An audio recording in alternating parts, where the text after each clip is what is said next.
আমিন। আল্লাহু আকবার। নামাজের যে কত ডিস্কো সিস্টেম বেরিয়েছে, মানে যে সিস্টেম রসুলও কোনোদিন দেখছে না, কোন সাহাবিও দেখছে না, ইমাম বুখারী তো দূরের কথা, ইমাম বুখারীর শাগরিদরাও দেখছে না। আরে আছে না নাই? অদ্ভুত টাইপের। সৌদি আরবে আল্লাহ আল্লাহ আল্লাহ এই ক্লিনারের কাম করে, ওখানে ওই যে সিগারেটের ঠোঙ্গা ঠেলে, তারপরে এটা পরিষ্কার করে, এটা করে, এটা করে। ওখান থেকে কয়েক বছর পরে বাংলাদেশে আইসা তারপরে আল্লাহু আকবার আমিন লাইতে লাইতে শুরু করে নামাজের ভিতরে। আছে না নাই? আরে করে কি করে না? হাই বেকুব কোথাকার। তুই জীবনভর সিগারেটের ঠোঙ্গা ঠেললা, এটা এটা করে দোকানদারি করে এনে ঘুরে গেলে আয়া, তুই এনে বিশাল হাদিস বিশারদ হয়ে গেছিস গা। আর শাইখুল হাদিস আল্লামা আজিজুল হক 50 বছরের উপরে বুখারী শরীফ পড়াইলেন, আল্লামা আহমদ শফী 50 বছরের উপরে বুখারী শরীফ পড়াইতেছেন, হযরত সিরাজুল ইসলাম সাহেব রহমাতুল্লাহ আলাইহি 55 বছরের উপরে বুখারী শরীফ পড়াইছেন। তারা বুখারীতে ইত্যা খুঁজে পাইছে না, তুই বুখারী বুঝালছস।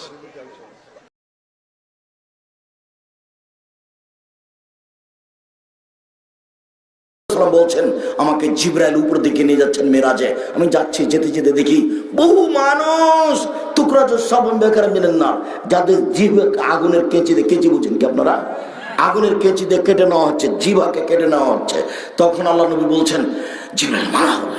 জিবরাইল একই কথা, জিবরাইল এরা কারা? আরে আরে আগুনের কেঁচি দিয়ে ওদের জিভে কেটে নেওয়া হচ্ছে, এরা কারা জিবরাইল? তখন জিবরাইল বলছেন, হাওলাই খুতবা মিন উম্মতি, এরা আপনার উম্মতের বক্তা, যারা বক্তৃতা করে বেড়াতো।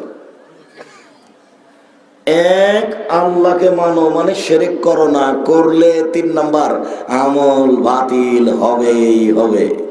জুব্বা যত বড়ই হোক, পাগড়ি যত বড়ই হোক, ঠেকানোর কোনো পথ নেই। 2, নবীকে মানো, নবীকে মানতে গিয়ে যদি উলট পালট হয়ে যায়, আমল বাতিল হবেই হবে, কোনো পথ নেই, হুজুর যত বড়ই হোক। আমি যখন হাজি ক্যাম্পে ঢুকলাম, ঢাকা হাজি ক্যাম্পে, তো দেখছি হুজুরের মাথায় বিশাল পাগড়ি, পাঞ্জাবিও বড়। তখন হুজুর বলছেন, আপনারা এহরাম মাঝে বলেন লাব্বাইক আল্লাহুম্মা লাব্বাইক, লাব্বাইক লা শারীকা লাক লাব্বাইক, ইন্নাল হামদা ওয়া নি'মাতা লাকা ওয়াল মুলক লা শারীকা লাক। আল্লাহ তোমার দরবারে উপস্থিত, তোমার দরবারে আমরা উপস্থিত, প্রশংসা তোমার, অনুগ্রহ তোমার, রাজত্ব তোমার, কোনো প্রশংসা তোমার শরীক নাই তোমার। এইভাবে বলছেন, অনেকক্ষণ বললেন। তারপর যখন শেষ হয়ে গেল, তখন আমি বলছি, ভাইজান এটা যে ঢাকা হাজি ক্যাম্প, এখানে যে এহরাম বাঁধা হবে না? মুহাম্মদ সাল্লাল্লাহু আলাইহি ওয়াসাল্লাম বলেছেন এলামলাম, ভারত বাংলাদেশ পাকিস্তান এমান, এই কয়েকটা দেশের জন্য এহরাম বাঁধার জায়গা হচ্ছে এলামলাম। ঢাকা বিমানবন্দর থেকে বিমান ছুটে যখন ওই এলামলামের উপর দিয়ে জিদ্দায় নামবে, জিদ্দায় নামার প্রায় 15 মিনিট পূর্বেই বৈমানিকের পক্ষ থেকে বলা হবে এহরাম বাঁধুন, এহরাম বাঁধুন। বারবিতে বলবে আল ইহরাম আত-তালবিয়া, ইহরাম আত-তালবিয়া, ইহরাম আত-তালবিয়া। তার মানে আপনারা ইহরাম বাঁধুন, লাব্বাইক উমরাতান, উমরার জন্য আমি উপস্থিত, লাব্বাইক আল্লাহুম্মা লাব্বাইক, লাব্বাইক লা শারীকা লাক লাব্বাইক, ইন্নাল হামদা ওয়া নি'মাতা লাকা ওয়াল মুলক লা শারীকা লাক। 15 মিনিট পূর্বে এটা বলা হবে, তখন বলতে হবে এই কথা। তখন আমাকে মাওলানা সাহেব বলছেন যে ঢাকা হাজি ক্যাম্প কেন, বাড়ি থেকে ইহরাম বাঁধলে চলবে? ধর্ম কি মুহাম্মদ সাল্লাল্লাহু আলাইহি ওয়াসাল্লামের বাপার একার, আমারও?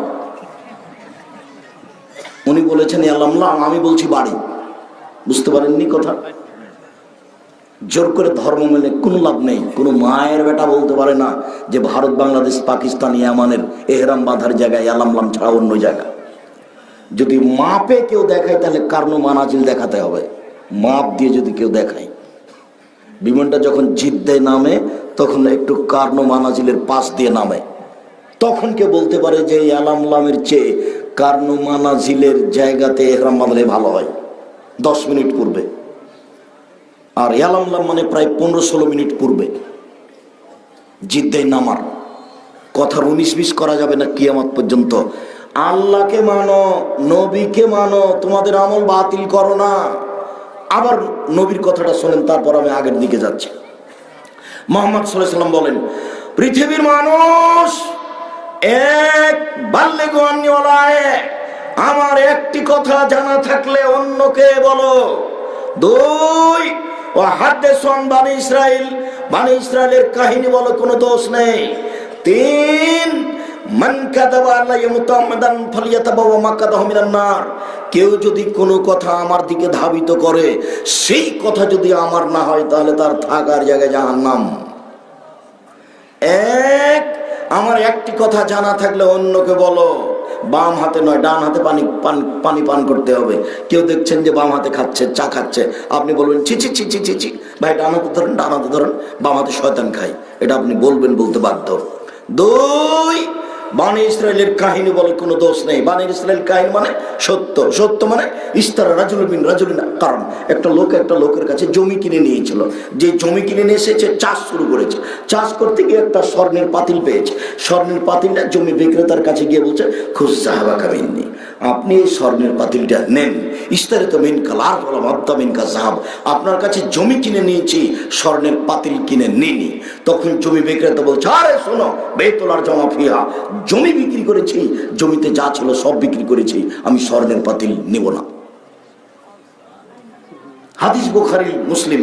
এর নাম বানি ইসরায়েলের কাহিনী, হাজার হাজার বছর আগেকার কাহিনী। এই কাহিনী মানুষ বলতে পাবে, এর অর্থ এই নয় যে মিথ্যা কাহিনী বলতে পাবে। শত শত মিথ্যা কাহিনী আছে। এইবার 3 নম্বর বাক্য আল্লাহ নবী বলছেন, কেউ যদি কোনো কথা আমার নামে ধাবিত করে, সেই কথা যদি আমার না হয়, তাহলে তার থাকার জায়গা জাহান্নাম। তাহাজ্জুদ পড়লেও রক্ষা হবে না, হজ করলেও রক্ষা হবে না, তাসবিহ তাহলিল জিকির আজকার করলেও রক্ষা হবে না। এটা খুব কঠিন। হুজুর নিজেই জানে না আমি বড় বিপদে, আমি কত বড় বিপদে। রাসূল সাল্লাল্লাহু আলাইহি ওয়াসাল্লাম বলছেন, আমাকে জিবরাইল উপর দিকে নিয়ে যাচ্ছেন মেরাজে। আমি যাচ্ছি, যেতে যেতে দেখি বহু মানুষ টুকরাজ সাবন বেকার মিলেন না, যাদের জিভ আগুনের কেঁচিতে, কেঁচি বুঝেন কি আপনারা, আগুনের কেঁচি দিয়ে কেটে নেওয়া হচ্ছে, জিভাকে কেটে নেওয়া হচ্ছে। তখন আল্লাহ নবী বলছেন, জিবরাইল মারা হবে। জিবরাইল একই কথা, জিবরাইল এরা কারা? আরে আরে আগুনের কেঁচি তোদের জিভে কেটে নেওয়া হচ্ছে, এরা কারা জিবরাইল? তখন জিবরাইল বলছেন, হাওলাই খুতবা মিন উম্মতি, এরা আপনার উম্মতের বক্তা, যারা বক্তৃতা করে বেড়াতো। সারা মাঠ তো আলোকসজ্জা দিয়ে ঘেরেছেন, টাকা তো 50,000 আগে দিয়েছেন, বিদায়ের সময় তো আরো 20,000 দিবেন, বা আরো 50,000 দিবেন। কোনোদিন ভেবেছেন কি বলবে ও? আপনারও জিভা যাবে, তারও যাবে। আপনি মানুষের কাছে টাকা চেয়ে নিয়েছেন, মিথ্যা কথা ছড়িয়েছেন, জবাব দিতে হবে আপনাকে, ছেড়ে দিবে আপনাকে? ধর্ম তো সহজ নয়। শোনেন, তাহাজ্জুদ পড়ে জিনা করে সরাসরি জাহান্নামে যাবে, এভাবে আল্লাহ বলছেন না, আল্লাহ নবী বলছেন না।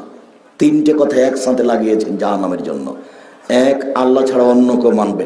2, মানুষকে হত্যা করবে। 3, জিনা করবে, তখনও জাহান্নামে যাবে। আর এখানে সরাসরি জাহান্নাম ঘোষণা, সরাসরি। ও যে 1 পাতা লিখলো কোরআন মাজিদের গায়ে, এবার কি হবে? এই কথা যদি রাসূলের না হয়, যে লিখেছে তার থাকার জায়গায় জাহান্নাম, কোনো মায়ের বেটা ঠেকাতে পারবে না, ওর পথ হারিয়ে গেছে।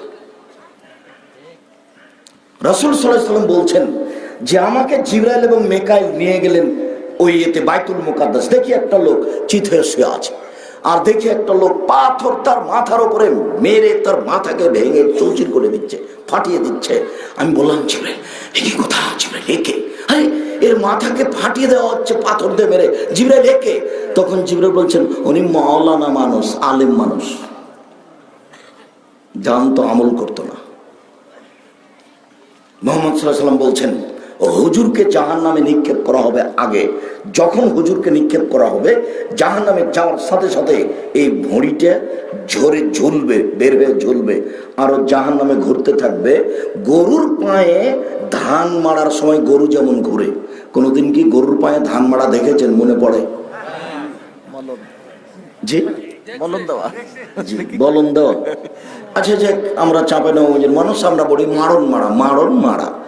এখন বুঝতে পারেন না পারেন, তবে ধানের উপরে গরু ঘুরে পায়ে ধান ঝরায়। তো এইভাবে হুজুর ঘুরছেন জাহান্নামে। তখন জাহান্নামীরা এসে বলছে, জাহান্নামীরা বলছে, মালা হুজুর কি ব্যাপার হুজুর, আপনি কেন এখানে? আরে হুজুর আনতে তামরুনা বিল মারুফ, আপনি তো আমাদের ভালো কাজের আদেশ করছিলেন, মন্দ কাজের নিষেধ করলে হুজুর কেন এখানে আপনি? তখন হুজুর বলবেন, কি করি, আমরুকুম বিল মারুফ ওয়া আতিহি, আমি ভালো বলেছি, ভালো করিনি যে। আমি সাত ফিরে গেলাম, তো হুজুর মৌলানা সাহেব আমাকে দাওয়াত দিয়ে নিয়ে গেলেন। দেখি একটা পর একটা ছেলে আসলো ল্যাংটা, তখন আমাকে বলছে, এটা আমার ছেলে, এটা ল্যাংটা পীর। একটু পর আর একজন মহিলা আসলো, তখন বলছে, এটা আপনার ভাবি। তা আমি বলছি যে ভাবি ঘুরে বেড়াচ্ছে, আপনি পর্দার বক্তব্য দেন কি করে জয়পুরহাটে? বলছি করি। বক্তার কথা নকল করছে আপনি। ওর বক্তব্যের তো হিসাবই নেই, ওর বক্তব্যের কোনো মাপই নেই। 95% জন বক্তা মিথ্যুক, এ কথা আমি আব্দুর রাজ্জাক বিন ইউসুফ বলেছি। আপনি তদন্ত চালিয়ে দেখেন, আপনি তদন্ত করলে আরো বেড়ে যাবে, কমবে না। সম্মানিত দিনী ভাই বোন, এ কথা আমি বলিনি, আল্লাহ নবী বলছেন কেউ যদি কোনো কথা আমার নামে ধাবিত করে, সেই কথা যদি আমার না হয় তাহলে তার থাকার জায়গায় জাহান্নাম।